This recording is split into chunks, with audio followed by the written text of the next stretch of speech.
if you guys, or when you guys do get into this, I will say that I always pay my models. Even if I'm using a family member, if I'm using my girlfriend or my nephew or one of my buddies, I always pay my models.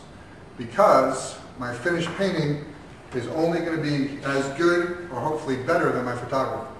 If you look at that finished painting and look at my model, I changed it a little bit. It's not exactly copied. I just didn't redraw the photograph and paint it value for value. My photographs are a means to the end. They're not the end in themselves. But I need that photography in order to be able to do that. As soon as you pay somebody, even if it's your best friend that you joke around with all the time, as soon as you hand them money, it lets them know that this is serious business. This is what I do for a living, and now you're going to listen to me. For right now, you're working for me, and if I tell you to move your hand a little bit, you have to move your hand. You can't be joking around, you can't be laughing. So as soon as you pay somebody, it automatically lets them know it's serious business.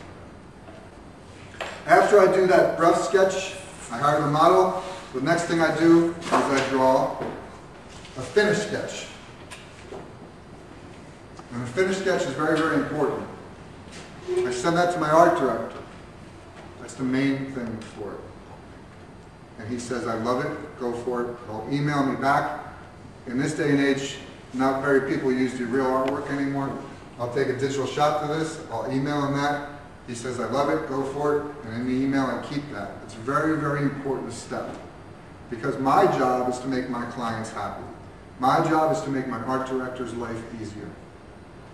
So when I finally finish the painting and I email him the painting, if he says to me, man, Mark, I love the painting, but I really wanted that chess piece in his left hand and you have it in his right hand,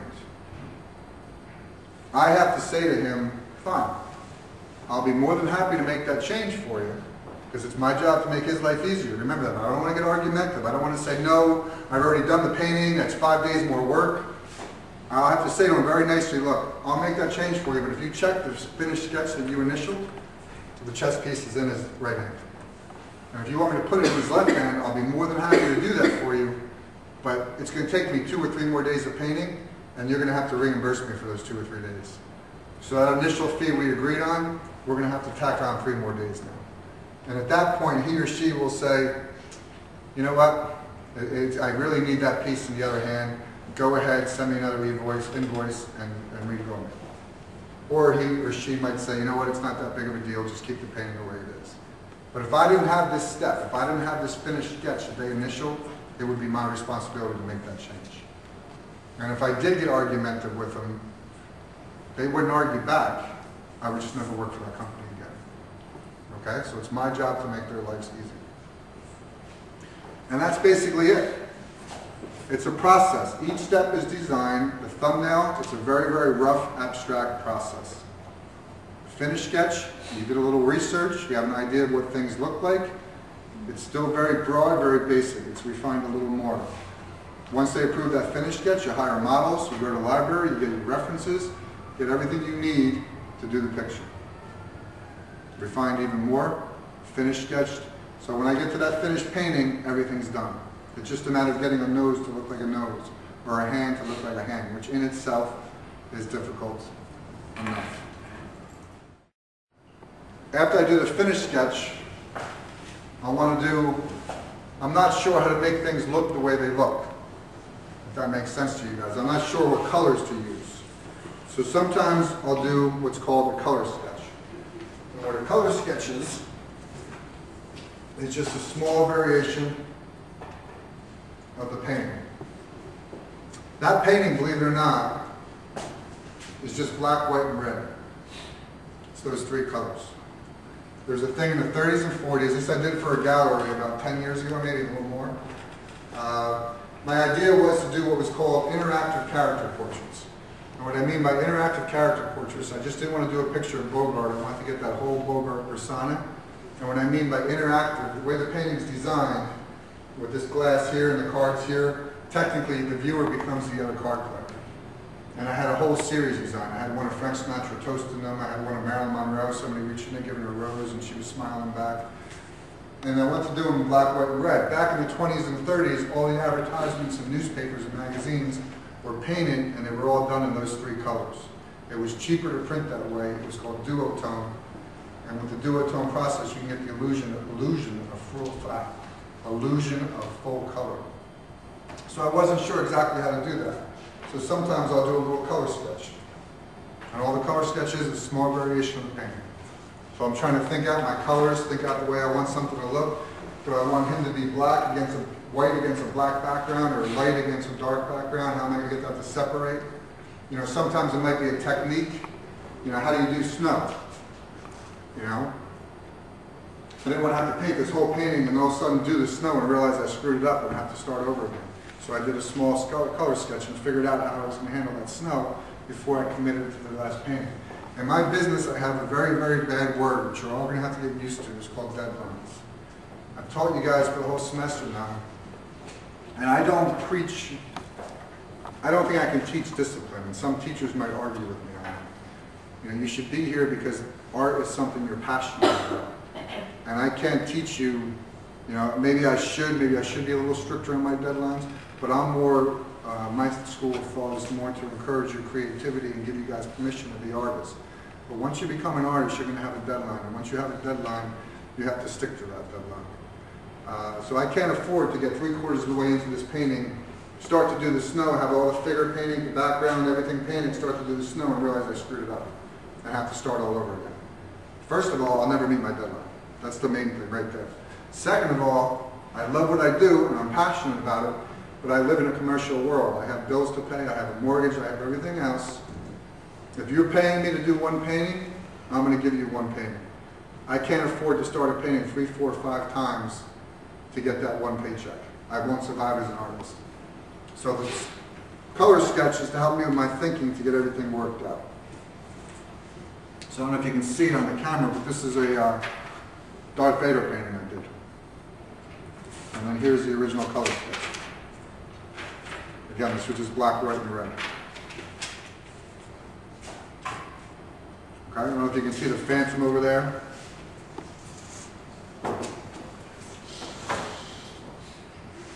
There's my phantom color sketch. So you can see they're just small variations of the painting. Real loose, real quick. They take me probably about 45 minutes to do. Alright? I brought this in because it just shows you all the different references that I've used. You know, if you guys did the amount of work that I put into a picture, if you took the time to do the thumbnail sketch, if you roughed it out, if you went to the library, went to the internet, educated yourself on this whole process, you'd be able to paint these paintings too. Maybe not to this detail, but you'd be able to at least have an idea how to paint these paintings. This picture of Stone Cold I did for the WWF years ago. There was an idea to take wrestlers, to stick them in comic book proportions and environments, and draw them big in your face with a fantasy feeling to it. They called this guy, I did him because he was the main guy back then. They called him Stone Cold Steve Austin, the Texas Rattlesnake. So my idea was to have him in a Texas-type landscape fighting a giant rattlesnake. The first thing I did is I got 24 magazines from wrestling. I had to know what Stone Cold looked like. So I sat there with a cup of coffee and I read through each magazine. I read through each magazine looking for a picture of Stone Cold. I finally found a headshot of Stone Cold. The next thing I did is I went to a gym. And this helps if you have business cards. And guys, it works great in girl ones too. I went to a gym, introduced myself to the manager, gave him my card to show it was credible, to show him that I'm serious about this. My card has my website and stuff on it. Told him what I was doing, asked if he knew anybody that would be interested. Most gyms will have people that are either models, starting out models, or actors that are looking for something for their books. About an hour later, the guy called me up. He lived around the corner from the studio. I was working on Lake Apache at the time. I had him come over with a pair of shorts. I had a vest that I stuck on him, and I had him holding a garden hose, actually, in that position. So I photographed him holding that garden hose. The next thing I did is I went to the library. I got every single book I could find on rattlesnakes. Again, I can close my eyes and kind of see a rattlesnake, but I don't know the pattern on the scales. I don't know exactly what the teeth, the structure of the teeth look like, how many teeth it has, what types of tongue. Is it a forked tongue? Is it a straight tongue? What does the eye look like? I don't know this stuff. I got every single book I could find on rattlesnakes. At the time, there was also a Western place on Route 10 that they actually had petrified rattlesnake hides. So I went over there, I introduced him to myself, and he let me rent the thing for a couple hours. So I actually photographed it. Now I don't know, what do these scales look like in perspective to get that lighting right? So I had the rattlesnake hide there, not in this position, but I would shoot a picture of the scales, move it, shoot it, move it, move it, shoot it, so I have an idea of what scales look like in perspective with the light and shadow pattern. So after I did that, does everybody ever see those little old wooden mannequins, the art store mannequins? I got one of those, and I posed him, little wooden guy, and I took clay, and I wrapped clay all the way around him, because I needed to know where these shadows fell, where all my cast shadows fell. After I did that, there's a magazine called Arizona Highways. If you guys get into this, especially if you get into landscape photography or landscape painting, Arizona Highways is loaded with great nature shots, nature photography. The studio I was working at the time, we literally had 200 of them. And I just grabbed a bunch of them with a cup of coffee and started to leaf through. You know, what do Texas buttes look like? What does a storm sky look like? What does lightning look like? I mean, I can vision it in my eye, but I want it to look more realistic than I can vision it. So I got pictures of lightning, I got pictures of these landscapes. I had everything tacked up around my board. I had my picture of Stone Cold. I had my pictures of the model I shot. I had the pictures of the rattlesnake I had all the books of the rattlesnakes next to me. I had the pictures of the little wooden mannequin I posed. I had pictures of lightning. I had pictures of a storm background. I had pictures of the Texas butte. And hopefully, I painted a somewhat realistic, semi-good looking painting.